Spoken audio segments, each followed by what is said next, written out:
Bonjour, je m'appelle Sado Agarmulo de l'Université fédérale de Pará au Brésil.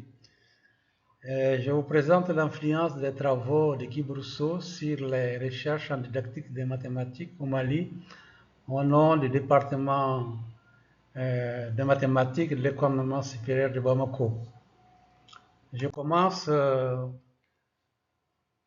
mon exposé par la convention NCIP Université de Bamako, Université de Grenoble, qui a été initiée en 1973 et qui a vu la création en 1989 à l'ISFRA d'un DA de didactique des mathématiques par une convention tripartite ISFRA-NCIP Université Joseph Fourier de Grenoble, qui a eu la formation de 4 étudiants en 1992, dont Mamadou Suleiman Sangaré et Mamadou Lamine Kanouté, dont je parlerai dans la suite. Et cette convention aussi a vu la création d'un DA de didactique des mathématiques en 2005 à la faculté des sciences et techniques de l'université de Bamako, sous la responsable scientifique d'Edimat de l'ENSIP, Grenoble et Sao Paulo. Bon, je parle de Mamadou Suleiman Sangaré, qui malheureusement nous a quittés, qui a travaillé sur la rotation, approche cognitive et didactique, une étude de cas au Mali. La recherche s'appuie entre autres sur les notions de contrat didactique et milieu.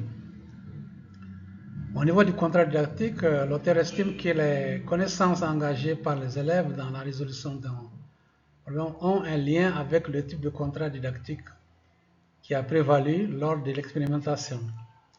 Pour cet auteur, la notion de milieu s'avère nécessaire non seulement pour comprendre, mais aussi pour expliquer les connaissances éventuelles engagées par les élèves dans la résolution des problèmes.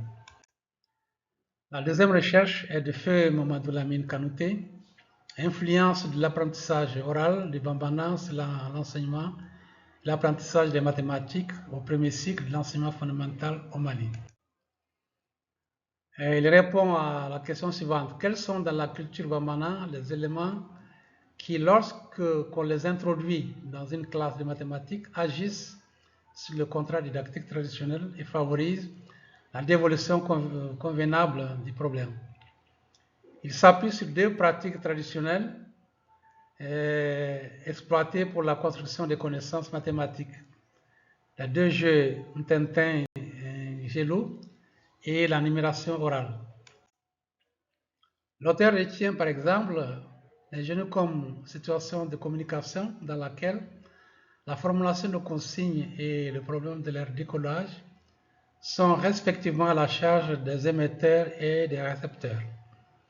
Et dans ce jeu, le milieu est constitué d'un ensemble défini par compréhension, de l'ensemble des réponses fournies et des appréciations du meneur et de son adjoint.